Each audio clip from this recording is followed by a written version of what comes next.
우리 하실 얘기가 또 많을 것 같아요. 가족문화원의 김영숙 원장님의 얘기도 듣겠습니다. 행복한 가정은 무엇일까요? 가끔 저는 부부싸움을 전혀 안 하고 산다는 사람들을 만나곤 합니다. 오. 물론 정말 금슬이 좋아서 싸우지 않는 부부도 있을 것입니다. 하지만 대개는 싸우지 않는다고 거짓말을 하거나 부부 중 한 명이 둔감할 경우일 경우가 많습니다. 막상 배우자의 말을 들어보면 상황이 전혀 다르죠. 저희 부부 학교에 참가한 한 부부의 경우가 그랬습니다. 남편은 사람들 앞에서 자신의 부부를 자랑스럽게 소개했습니다. 아이고. 저는 성이 노 씨인데 모든 것을 노노할 정도로 성격이 까다롭습니다. 하지만 결혼 31년이 되도록 한 번도 싸운 적이 없어요. 네. 이만하면 행복한 부부가 아닌가요? 음. 그러자 옆에 있던 아내는 땅이 꺼져라 한숨을 푹 쉬더군요. 네, 그동안 한 번도 부부싸움을 안 했죠. 그러자니 내 속이 어떻겠어요. 아내는 남편의 까칠한 성격을 누구보다 잘 알고 있었습니다. 그래서 건드려봤자 손해다라고 생각하며 그동안 꾹꾹 참고 산 것입니다. 혼자서 화를 삭히고 사는 아내는 밖에 나가도 늘 어딘가 소심하고 자신감이 없었습니다. 표정도 어둡고 항상 주눅이 들어 있었죠. 내 감정도 중요합니다. 내가 행복해야 남편도 행복한 거죠. 저는 아내에게 참는 게 능사가 아니라고 말했습니다. 그리고 부부싸움은 나쁜 게 아니라고, 오히려 당당하게 싸워야 한다고 말했습니다. 그러자 그 아내도 더 이상 참지 않겠다고 결심을 하더군요. 어느 날 부부는 아이들에 대해 이야기하다가 크게 부부싸움을 하게 됐다고 합니다. 그게 왜 내 잘못이야? 아내는 남편에게 있는 힘껏 소리치고 울고 불고도 했답니다. 그러자 30여 년 동안 가슴속에 맺힌 응어리가 다 풀려나가는 느낌이 들었대요. 내가 참고 살지 않으면 세상이 뒤집어지는 줄 알았는데 아무 일도 일어나지 않아서 신기했답니다. 남편은 아내의 달라진 모습에 놀라서 한동안 멍하니 서 있었다고 하더군요. 그런 남편을 등지고 돌아서는데 슬며시 웃음이 나왔다고 합니다. 아내는 한판 시원하게 말을 쏟아내면서 오래 묵었던 마음의 병이 서서히 치유되기 시작했습니다. 자신의 의사를 표현할 줄 알게 되면서 자신감도 조금씩 되찾아 표정도 훨씬 밝아졌습니다. 무엇보다도 아내를 무시하고 모든 의사결정을 자기 중심으로 하던 남편의 태도가 조금씩 달라지기 시작했습니다. 가정의 평화를 위해선 싸움을 피하는 것이 상책이라고 생각하고 무작정 참는 사람들이 있습니다. 이런 부부는 가슴속에 시한폭탄을 안고 사는 것과 마찬가지입니다. 이 시한폭탄은 결국 황혼이혼으로 폭발하거나 몹쓸 질병으로 폭발합니다.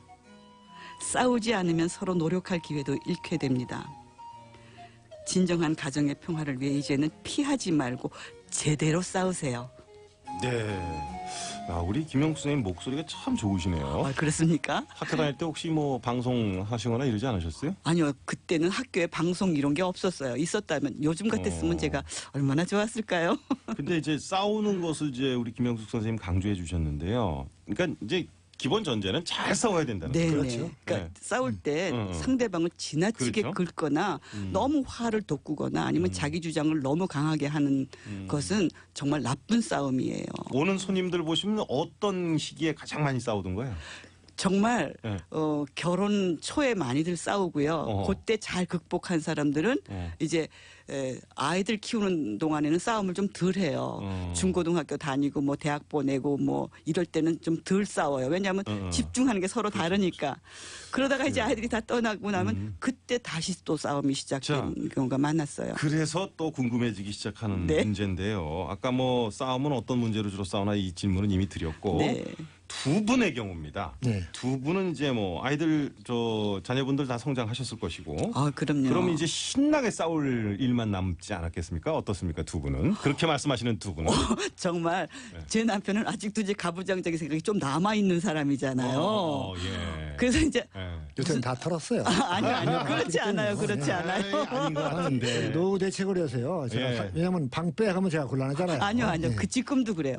지금도 제 남편은 아직도 그 성격 다 못 버렸거든요. 네. 한 번은 이제 무슨 일 때문에 사실 우리가 싸우고 나면 그 얘기가 듣고 싶어요 지금. 싸우고 나면 무슨 일 때문에 싸우는지 잊어버리는 경우가 많아요. 원인은 다 잊어버리고 그냥 싸우는 거에 집중할 그렇죠, 때가 그렇죠. 많거든요. 네. 그래서 이제 제가 안 참겠다. 이제 그러면서 막 덤볐어요. 그냥 소리 막 지르고. 이제 그러고서 막 전혀 싸웠는데 안 싸우다 그래서 갑자기. 아니요. 저도 네. 한 뭐 2, 3년에 한 번씩은 아주 크게 싸워요. 그건 결심하고 싸우는 거예요, 제가. 이제 그래서 싸웠는데 좀 시간이 지났어요. 근데 이러는 거예요, 저한테. 아니, 당신이 아까 좀 참았으면 안 싸웠을 거 아니야. 이렇게 말하는 거예요. 그래서 내가 이렇게 얘기했죠. 참는다고? 이제 난 안 참어. 나도 이제는 하고 싶은 거 다 얘기하고 살 거야. 이제 제가 그랬어요. 근데 하고 되게 싸움을 크게 하고 나니까 속이 좀 뚫리고 좀 나중에는 웃음도 나고. 원칙을 지키시면서 싸우셨겠죠. 네, 물론. 저는 정말 막 그 모욕을 하거나 그러진 않아요. 사실은. 근데 그 무슨 이유로 그날 싸우셨어요? 그러니까요. 기억이 안 나세요? 다 잊어버리는 거예요. 잊어버릴 만큼 그런 일 갖고 싸우다가 이제 크게 나가는 거예요. 네. 물론 뭐 애들 문제도도 싸우고 그리고 제 남편은 바깥 일을 너무 좋아하니까 네. 이제 어떨 때는 나한테 너무 관심 없는 거 애들처럼 그런 거 갖고도 싸워요. 당신 왜 나한테 관심이 없어? 바깥에 나갔으면 그 잘하면서 이러면서. SBS 청취자들은 네. 우리 같이 시시한 걸로 싸울 필요 없어요. 다 남북 통일과 인류 평화를 위해서 부부 싸움이지. 예. 그러니까 그런 것을 감안하시고 말씀하시라고. 네. 근데 뭐 그럴 수도 있겠죠. 아까 무조건 뭐 복종하시는 것처럼 얘기를 하셨는데 아, 두 선생님이 아니 저는 예. 젊어서는 잘 나갔어요. 네, 젊어서는 잘 나갔다는 얘기는 뭡니까? 어떤 점? 정권을 휘둘렀죠. 뭐. 그래요? 정권은 잘 예. 나갔죠. 그냥 그 뭐라고 아내가 뭐라고 떠들면은 시끄러 하면 그냥 조용한 거예요. 근데 여자들이요 중년 넘기면서 약간 그 간덩이가 붙는다고 할까. 뭐 강해지죠. 강아지면 괜찮은데요. 네. 우리 집 경우는 사나워지니까 문제가 심각하더라고요. 이게. 네, 그래가지고 이제 중년 넘기서부터는 시끄러우면 가만히 있지 않고 뭐라고 하는지 아세요? 시끄러워도 들어요.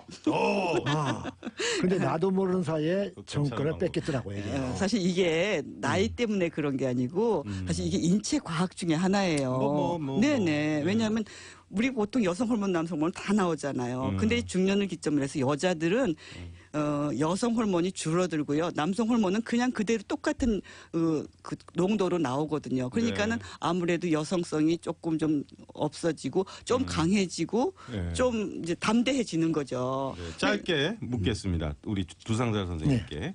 왜냐하면 1부를 마칠 시간이 벌써 됐어요. 저렇게 당하고 사시면서 행복하시죠, 요즘은? 고통스러운 행복이죠. 이렇게 정리를 하겠습니다. 자, 2부에서 이제 두 선생님의 강의도 이어집니다. 여러분.